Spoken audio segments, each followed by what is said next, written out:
Today, I want to talk about how much I made as the owner operator in 2023. So I do dry van, and I've been an owner operator since 2021.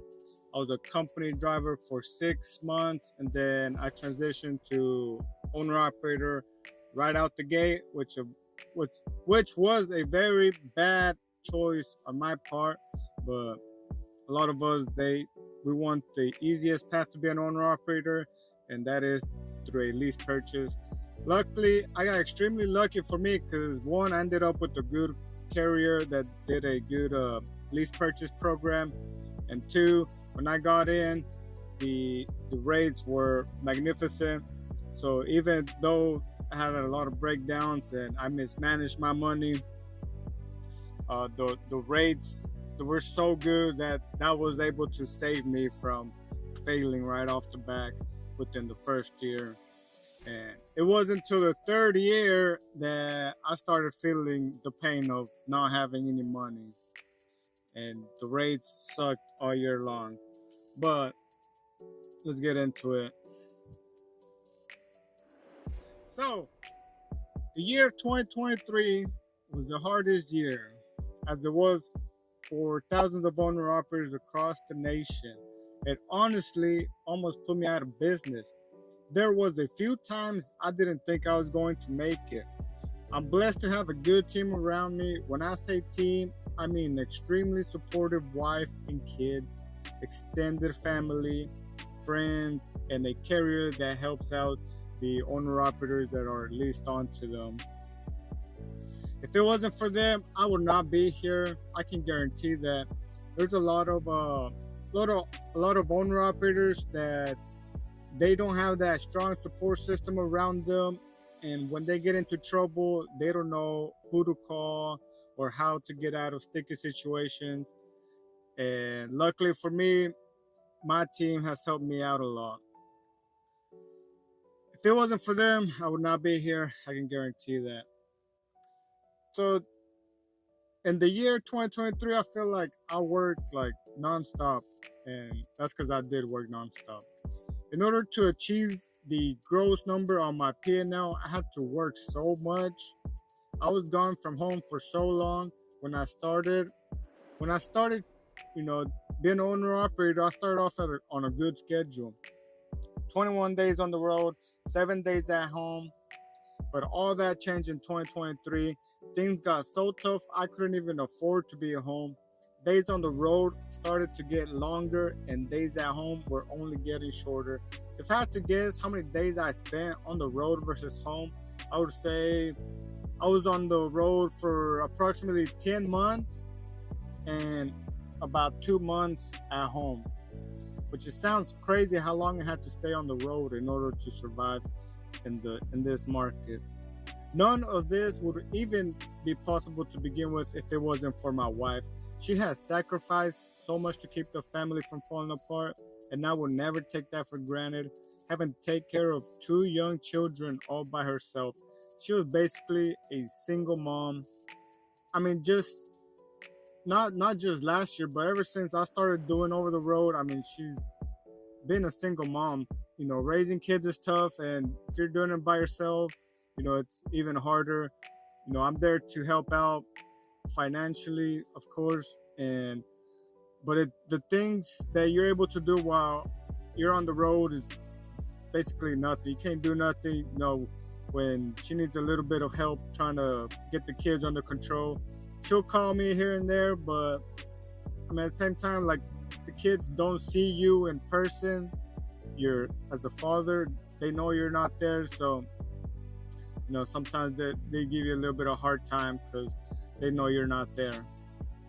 So I'm fixing to go over my profit and loss statement, and I'm going to go ahead and start off with my gross amount. So I'm gonna do a complete breakdown of the whole profit and loss statement. You know, how much I made, how much my expenses were, everything, complete breakdown of everything. So my income for the gross amount was $284,000 $486.48. So almost 285,000 I gross for the year. And that's broken down into the freight hauled, detention fees. I got some DOT truck inspection rewards, layovers, lumper fee, reimbursement, and truck order not used. So the total gross income is all those combined together. And so that was my gross income. So now we're gonna go into my expenses. So one of my biggest expense was the truck fuel, which for truck fuel was $68,934. And then I had IFTA tax, which was $1,254. DEF, how much DEF I used was $2,756. And I also had a $1,200 DOT inspection fine because I had gone stopped in Montana. They got me for 4 violations in Montana. So the carrier I'm with, they charge you $300 per DOT violation. So out of the whole year, that was my only truck inspection I got, and they got me for 4 violations. So next is the dispatch fee. So the carrier I'm with, they charge 12% dispatch fee, and I ended up paying them $33,395. That's how much I paid them basically to be leased onto them. $33,395. And then we have memberships and subscriptions. That's basically any type of subscriptions that I have, like QuickBooks or trucking subscriptions, anything like that. All that can be deducted. And then we have insurance. Total for the year for my bobtail liability insurance, I paid $5,057. For my cargo insurance, for the trailer cargo, I paid $10,800. For occupational insurance, I paid $1,680, which that's basically if I was to get hurt, the occupational insurance will help me out with some money. Next, we have total job supplies. So how much I use in small tools and equipment, which was $320. Total legal and accounting services. So that includes like if you pay tax preparer to do your taxes, or if you are seeking counsel as far as taxes goes, or if you have any legal fees, you have to hire attorneys or anything like that for business purposes. I ended up paying $818 for that. Next, we have total office expenses, $620, which that includes shipping postages, office supplies, and software and applications. So lumper fee, I had to pay $1,628 for lumper fee. Basically, the lumper fee is, there's a lot of warehouses that you go to, especially grocery warehouse. They charge you for them to unload the cargo off your trailer, which is mind-blowing. And that's a whole different topic of how that's a scam. But how you gonna take your product to a warehouse and then they're gonna charge you to unload it? But it is what it is. So lumper fee, which the broker does reimburse it, so that's good, and that's calculated in the income. So I just gotta pay for it up front, and then the broker will then reimburse me. Next, other business expense. So that includes trailer inspection, when I get the trailer yearly inspection. And then we have rent and leases, which pretty much the trailer rental. I paid $15,300 to rent the trailer that I have, which the carrier I'm with, they rent me the trailer for $300 per week. So total, I ended up paying $15,300, which is crazy because I'm just renting it for that amount of money that I paid on it. I could have bought one or have one paid off dang nearly half of it. So I need to get me a trailer as soon as possible. Next, repairs and maintenance. So I have trailer repairs and maintenance. I ended up spending $4,725, and then I have truck maintenance $1,260. So that includes like the oil changes, any type of maintenance that's included in the truck maintenance, and the truck repairs, breakdowns, anything that has to be replaced that includes not wear and tear.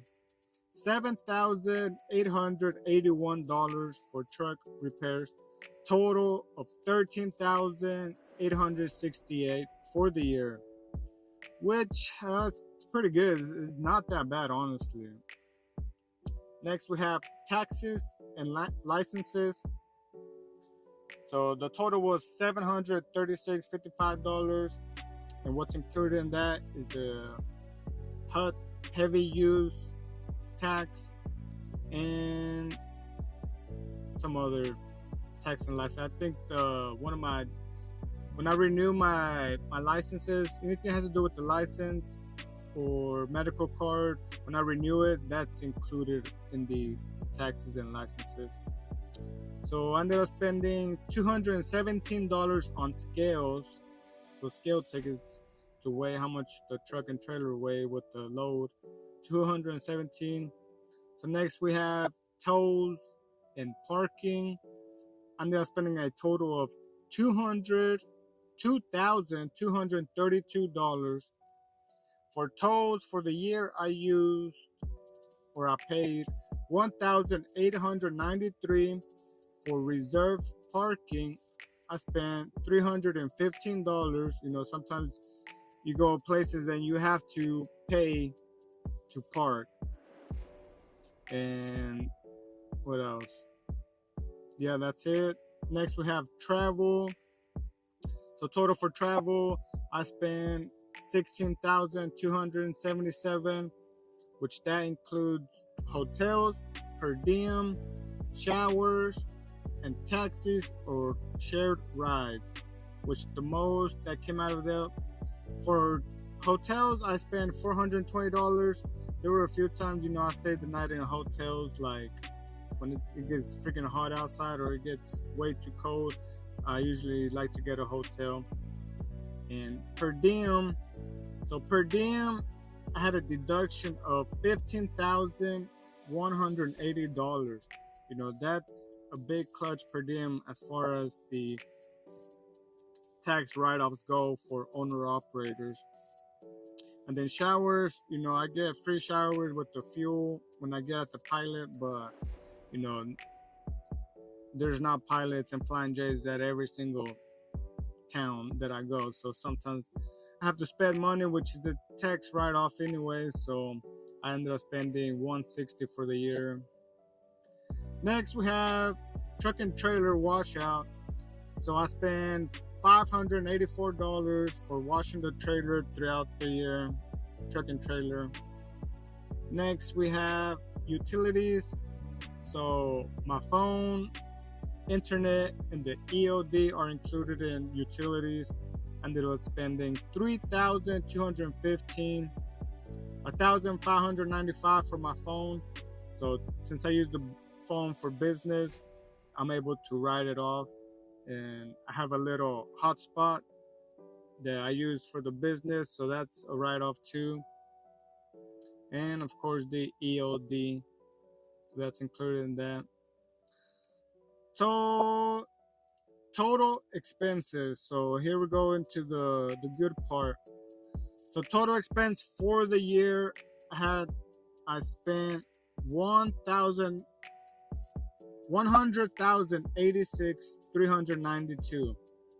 So that leaves me with a net income of $96,093. So that's my net income technically equals what my profit is, so how much I ended up taking home. But it doesn't really equate like that. So let me break it down a little bit more. So we have 96,000 for net income, profits. So per diem, you know, as the owner operator, you can deduct per diem from your income. If you are not doing so, you are leaving a lot of money on the table when it comes to taxes. For the year of 2023, I had a per diem deduction of 15,000. In short, per diem is a daily allowance from the company for food. It is set by the IRS. Every year, it's subject to change. The current rate for 2023 is $69 per day. So I can give myself every single day that I'm on the road a per diem of $69. But you can only write off 80% of that, which you can only write off $55 per day. So if you're on the road, you know, at least 3 weeks, you can write off $55 per day. Or even if you're on the road 1 week, you can still write off $55 per day. And then if you're away from home for only half the day, then you can only deduct 3/4 of that amount. So I'm gonna try and make a per diem video soon that breaks it down a little bit more. But in short, you know, I did not spend 15,000 on food while I was on the road, but for tax purposes, you know, that's how much I was able to deduct. So how many miles I ran in 2023? I ran somewhere between 125,000 and 127,000. And I say somewhere in there between because the earliest recorded date for current miles that showed on the dashboard was February 12, 2023, which is at 700,033,616. So I'm missing the miles that I ran in January. The number that I started the year of 2024 that showed on the dash was 848,583 miles. So after, you know, I do math, subtract, all that, you know, I ended up doing somewhere around 125,000 and 127,000 for the year, which that would give me an approximate average of 10,000 miles per month, which to me, I mean, that's pretty good average. So my truck payments. So another thing that you're not gonna see in the P&L is my truck payments. So truck payments will fall under the balance sheet, not the profit and loss. The balance sheet is where you record your assets and liabilities. So the truck is an asset, therefore payments will be recorded on the balance sheet. So I have a 2016 Freightliner Cascadia, and my current monthly payments are $1,520 per month. So if you multiply that times 12, that'll give me $18,240 per year.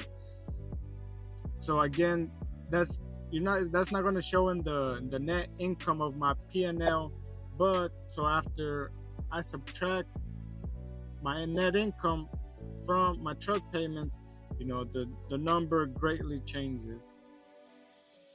So I am doing a lease purchase, and hopefully the truck will be paid off this year by June. So I'm gonna do a breakdown of the truck payments minus the P&L here shortly. Let me just get into the fuel savings.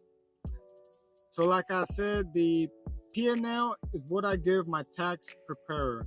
So on it says I spent over 68,000 on diesel, but since I have fuel cards that give me discounts, that number is not accurate when it comes to how much I got to keep. The number is the pump price, not what I paid after the discount. So I use a combination of 2 fuel cards. I use RTS and Mudflap. Sometimes I use credit cards. Very, very rare I use credit cards. But with those 2 fuel cards, I was able to save $7,569 for the year. So So in reality, I only spent a little over 61,000 for fuel as compared to over 68,000 that's on my P&L.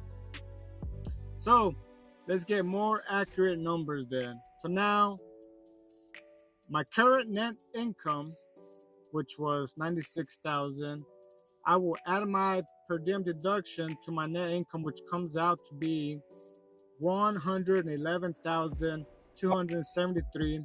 And the reason I added it is because for tax purposes, I didn't actually spend 15,000 on food. You probably deduct, I don't know, 3 or 4,000 for how much that I spent on food on the road. So there's that. So now the truck payments. So now we're gonna deduct the truck payments from the net income, which after adding the per diem, we have a net income of 111,273 minus 18,240 for the truck payment, and that comes out to $93,033. So current net income after adding per diem and subtracting truck payments is 93,000. Now we're going to add what was I able to save from fuel.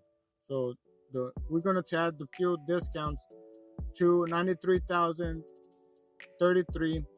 So that gives me 100,603. So after everything is said and done, after I calculated everything back and forth, I added the fuel discount, subtracted truck payment, etc., I was able to net profit $100,603. So from that $100,603, I had to pay myself, I had to pay credit cards, and I had to pay any type of loans that I have. So, loans and credit cards and paying myself is not included in the P&L. All those are included in the balance sheet, which are the assets and liabilities, comma. So by the end of it all, 100,000 sounds amazing, but to be honest, I'm pretty sure I barely broke even. I potentially even lost money. And the reason it's hard to calculate an exact net profit on the business side is because, to be honest, I have commingled, my personal and business finances, which is a big no-no for so many reasons. So for the year of 2024, I told myself I had to do better or it will put me out of business for good. When you are constantly borrowing money to survive in the trucking industry, you have failed as an owner operator. The only reason why you need to borrow money is to expand and grow the business, not to keep you from sinking. So like many owner operators, I have been mismanaging my money for a long time since I started. And now I got to get back on track. I got to figure out why, there seem to be so many owner operators that are failing. And I don't want to be part of that statistic. So for this year, the year barely started. So right now I'm on a good track. So I've been, pretty disciplined, strict on where my money goes, where I'm putting it in, how much I'm paying myself, because as the owner operator, you see that money in the business bank account and, you just want to use it. You want to buy things, buy things for the family, buy nice things for yourself and stuff like that. But when you have a breakdown, anything like that, there you are having to use credit cards, having to borrow money. And that sucks, man. It sucks when you don't know what to do and you feel like you're failing. And the banks, they don't want to let you borrow any money. Credit score is all jacked up. but we are going to do better, or I'm going to do better this year. You know, we have to better ourselves as owner operators, or we are going to fail. You have to know business, how money works, and that's what all the new owner operators lack. And that's why they end up failing. So 100,000 for the year. I mean, what do y'all think? That's pretty good. I mean, a lot of people don't like to talk about their finances, especially owner operators, because they get a lot of backlash, especially from company drivers. You know, they say, man, you're only making that much, and you know, I make more, and I'm just a company driver. I don't have to worry about the headaches and breakdown and stuff like that. And being an owner operator, it's way much more than the money you're making. You know, there's I'll do a video on that. You know, the benefits of being an owner operator, uh, as opposed to being a company driver, which I love being an owner operator. As much stress it has caused me throughout these last 3 years, I would 1000% rather be an owner operator than a company driver. But yeah, that's it. I mean, I would greatly appreciate if you like the video and comment. Let me know what y'all think. They have a good year, bad year, 100K of profit for the year. I don't know. Thank you so much for watching the entire video. It really means a lot to me. Don't forget to like, comment, subscribe, and stay healthy on the road. Drive safe out there, and I'll see you on the next one. Peace.